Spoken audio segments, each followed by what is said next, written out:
Hello दोस्तों, नमस्कार। Myself Ram Kumar Rai and you are watching RD Express.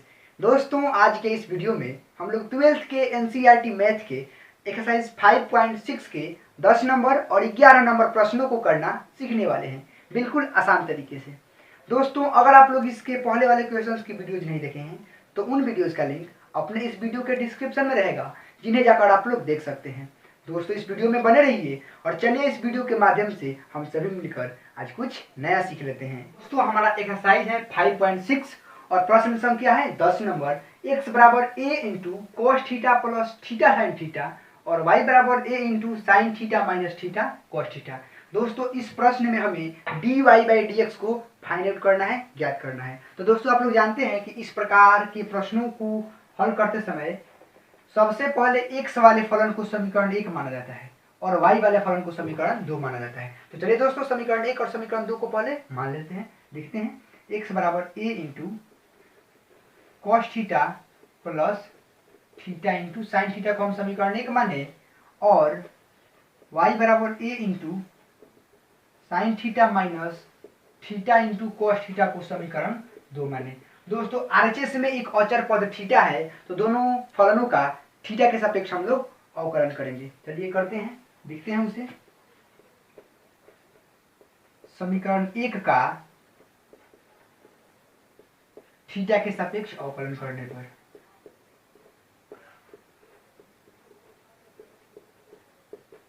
दोस्तों ध्यान दीजिए, समीकरण 1 में इस साइड x है तो x का थीटा के सापेक्ष अवकलन होगा dx बाई डी थीटा, और इस साइड दोस्तों ध्यान दीजिए ये ज्यों का त्यों रहेगा और अंदर cos थीटा पहले है तो cos थीटा का अवकलन होता है माइनस साइन थीटा।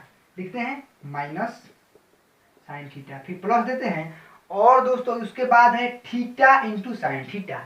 तो दोस्तों दोनों अलग अलग फलन है, तो सबसे पहले शुरू वाले को u उसके बाद वाले को v मानते हैं, और जब दो फलन हो गुणनफल में हो तो उनके अवकलन का सूत्र होता है कि आप शुरू वाले अर्थात u को रखिए, v का अवकलन कीजिए, प्लस v को रखिए और u का अवकलन कर दीजिए। तो दोस्तों थीटा को हम u मानेंगे और साइन थीटा को v मानेंगे, इस रूल के अनुसार करते हैं। सबसे पहले u अर्थात थीटा को रखेंगे और साइन थीटा का अवकलन करेंगे, तो साइन थीटा का अवकलन cos थीटा, लिखते हैं cos थीटा, फिर प्लस देते हैं और v अर्थात सेकेंड वाले साइन थीटा को रखते हैं और थीटा का अवकलन करते हैं थीटा के सापेक्ष, तो 1 होगा, 1 हो गया। तो इस प्रकार दोस्तों हमें क्या मिल गया, आगे चलते हैं एक बार। a into minus sine theta plus theta into cos theta plus sine theta में 1 से गुना होगा तो साइन थीटा ही होगा। तो दोस्तों इस प्रकार हमने साइन थीटा से साइन थीटा कट जाएगा। दोस्तों हमें सिर्फ कितना मिल गया, dx बाई डी थीटा बराबर मिल गया a into theta cos theta, इसे हम समीकरण 3 मान लेते हैं। और दोस्तों समीकरण 2 का भी थीटा के सापेक्ष अवकलन करते हैं, लिखते हैं उसे। समीकरण 2 का थीटा के सापेक्ष अवकलन करने पर समीकरण 2 हमारा क्या है, इधर y है तो y का थीटा के सापेक्ष अवकलन dy बाई डी थीटा, और इस साइड a जो का त्यों रहेगा साइन थीटा का अवकलन हो जाएगा cos थीटा, फिर माइनस देते हैं और ये भी u इंटू v के रूप में है, थीटा को u मानेंगे cos थीटा को भी मानेंगे। तो हमारा रूल कह रहा है कि आप थीटा को रखिए और cos थीटा का अवकलन कीजिए, तो cos थीटा का अवकलन होगा माइनस साइन थीटा, फिर प्लस देंगे। अब क्या कह रहा है कि cos थीटा को रखिए और थीटा का अवकलन कीजिए, तो थीटा का अवकलन कितना हो जाएगा, 1 हो जाएगा। दोस्तों इधर हम बड़े कुछ का प्रयोग करते हैं, इस प्रकार हो गया। आगे दोस्तों चलते हैं, a इंटू ध्यान दीजिए cos थीटा, और दोस्तों ये माइनस का गुना इन दोनों में होगा, तो सबसे पहले क्या है, माइनस में इस माइनस से गुना होगा तो प्लस हो जाएगा, उसके साथ क्या है थीटा इंटू साइन थीटा। फिर दोस्तों माइनस और ये प्लस मिलकर क्या हो जाएगा माइनस cos थीटा, क्योंकि थीटा में cos थीटा में 1 से गुना होगा तो cos थीटा ही होगा। घेरते हैं इसे, तो क्या होगा दोस्तों cos थीटा से माइनस cos थीटा कैंसिल हो जाएगा, तो सिर्फ हमें कितना मिलेगा, ध्यान दीजिए हमें dy बाई डी थीटा बराबर मिलेगा a into theta sine theta, इसे हम समीकरण 4 मानते हैं। दोस्तों हमें चाहिए dy बाई डी एक्स, इसीलिए क्या करेंगे समीकरण 4 में समीकरण 3 से भाग देंगे। समीकरण 4 क्या है, dy बाई डी थीटा, और समीकरण 3 है dx by D theta, dx by D theta. तो इस साइड क्या है दोस्तों, समीकरण 4 में a into theta sine theta, और समीकरण 3 में है इस side a into theta cos theta. तो दोस्तों a से a कैंसिल होगा, थीटा से थीटा कैंसिल होगा, और इस साइड d थीटा से d थीटा कैंसिल होगा। तो हमें सिर्फ इधर क्या मिलेगा, dy बाई डी थीटा, और इस साइड साइन थीटा बटे cos थीटा है। तो दोस्तों sine theta by cos theta बराबर होता है tan थीटा, दे देंगे tan थीटा। यही हम लोग का हो गया आंसर। हमें चाहिए था dy बाई dx, वो मिल गया। वीडियो को पॉज करके आप इसे नोट डाउन कर सकते हैं, और कोई भी दिक्कत या समस्या आने पर कमेंट कर सकते हैं। आपके कमेंट का रिप्लाई हम जरूर देंगे। दोस्तों वीडियो में बने रहिए, और चलिए आज के अपने आखिरी प्रश्न 11 नंबर और इस एक्सरसाइज के आखिरी प्रश्न को भी करना सीख लेते हैं। दोस्तों आज का हमारा आखिरी प्रश्न, एक्सरसाइज का भी आखिरी प्रश्न है, ये 11 नंबर। यदि x बराबर रूट अंडर ए के पावर साइन इनवर्स टी और y बराबर रूट अंडर ए के पावर कॉस इनवर्स टी हो, तो दर्शाइए कि dy बाई डी एक्स बराबर माइनस वाई बाई एक्स होगा। प्रूव करना है दोस्तों कि dy बाई डी एक्स जो हम निकालेंगे वो माइनस वाई बाई एक्स होगा। तो दोस्तों इस प्रश्न को करने के बहुत सारे तरीके हैं। सबसे पहले तो आप इस फलन को समीकरण 1 मानेंगे पिछले क्वेश्चन की तरह, और इस फलन को समीकरण 2 मानेंगे, और अलग अलग चूंकि टी इधर है चर पद, तो टी के सापेक्ष अवकलन करके समीकरण 3 और समीकरण 4 मंगाएंगे।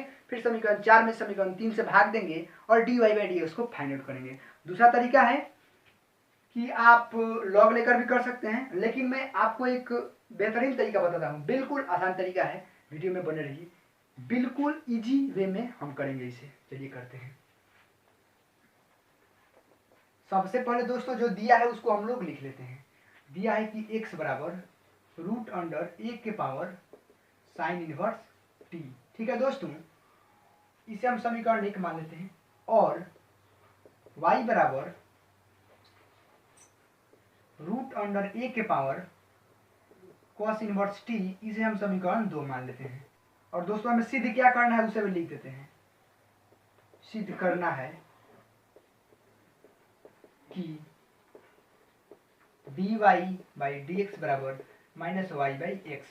दोस्तों अब हम क्या करते हैं कि समीकरण 1 और समीकरण 2 का आपस में गुना कर देते हैं। ध्यान दीजिएगा क्या करते हैं, लिखते हैं उसे, समीकरण 1 गुना समीकरण 2 से। अर्थात क्या होगा दोस्तों, समीकरण 1 में इस साइड क्या है, x है, और समीकरण 2 में इस साइड क्या है, y होगा।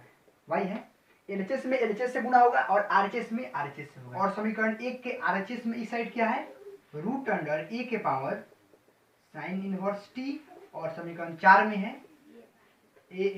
रूट अंडर ए के पावर कॉस इनवर्स टी।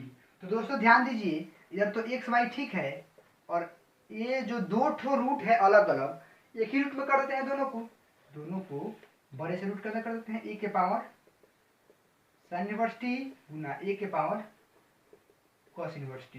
तो दोस्तों आप एक रूल जानते होंगे घातांक में कि ए के पावर m गुने ए के पावर n बराबर होता है ए के पावर m प्लस n। अर्थात जब आधार समान हो तो पावर को जोड़ देते हैं। तो रूट के अंदर देखिए कि एक ही आधार अर्थात a है, तो क्या करेंगे, इस रूल पे पावर को जोड़ देंगे, सिर्फ a रखेंगे, और पावर हमारा क्या है, sine inverse T plus cos inverse T. तो दोस्तों ध्यान दीजिए कि sine inverse x plus cos inverse x बराबर होता है पाई बाई 2। तो a हो जाएगा, और साइन इनवर्स टी और कॉस इनवर्स टी के बदले में क्या लिख देंगे, पाई बाई 2, क्योंकि सूत्र होता है, लिख देते हैं इधर, चूंकि sine inverse x plus cos inverse x बराबर पाई बाई 2। अब x की जगह पर तो कुछ भी हो सकता है, सेम रहना चाहिए, इस कोण की जगह पर सेम रहना चाहिए। यहाँ भी साइन इनवर्स t है तो इधर भी कॉस इनवर्स t ही है, तो दोनों मिलकर पाई बाई 2 होंगे, और इधर क्या है, एक्स वाई है। तो दोस्तों अब हम क्या करते हैं, इसका x के सापेक्ष अवकलन करते हैं। लिखते हैं उसे, x के सापेक्ष अवकलन करने पर क्या होगा दोस्तों, इस साइड एक्स वाई है तो u v वाले सूत्र पे होगा कि x को रखेंगे सेकेंड वाले y का अवकलन dy बाई डी एक्स होगा, फिर प्लस देंगे y को रखेंगे और शुरू वाले x का अवकलन 1 होगा। और इस साइड दोस्तों रूट अंडर ए के पावर पाई बाई 2 में कोई भी चर पद दिखाई नहीं दे रहा है, सब अचर है। तो अचर के अवकलन का मान कितना होता है, 0, क्योंकि ये सभी क्या है, ये सभी अचर पद हैं, तो इनका अवकलन 0 होगा। तो दोस्तों हमें क्या मिला, हमें dy बाई डी एक्स बराबर माइनस वाई बाई एक्स सिद्ध करना है। तो सिर्फ dy बाई डी एक्स वाले टर्म को इधर रखते हैं, तो यहाँ x into D Y by D X. और दोस्तों ये जो y में 1 से गुना होगा तो y होगा बराबर के इस साइड ये प्लस में है, उस साइड भेजेंगे तो क्या हो जाएगा, माइनस में हो जाएगा। शुरू में 0 है, कोई प्रभाव नहीं पड़ेगा, माइनस वाई हो जाएगा। हमें चाहिए dy बाई डी एक्स, तो क्या होगा, पहले से तो माइनस वाई है और x dy by D x के साथ क्या कर रहा है, गुना कर रहा है, तो इस साइड आने के बाद भाग करेगा। तो हमें dy बाई डी एक्स बराबर मिल गया जितना सिद्ध करना था।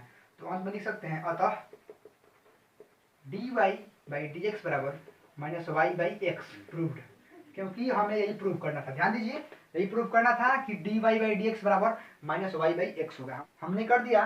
वीडियो को पॉज करके आप इसे नोट डाउन कर सकते हैं। और हाँ दोस्तों, आप पिछले वाले क्वेश्चंस की तरह भी इसे कर कर जरूर देख लीजिएगा, वो भी तरीका सही है, बेस्ट है, ठीक है, और इसे भी कर लीजिएगा। आज के इस वीडियो में बस इतना ही। मिलते हैं अगली वीडियो में अगले टॉपिक के साथ। तब तक के लिए मैं राम कुमार आप लोगों से विदा लेता हूँ। टेक केयर, थैंक यू, जय हिंद, वंदे मातरम।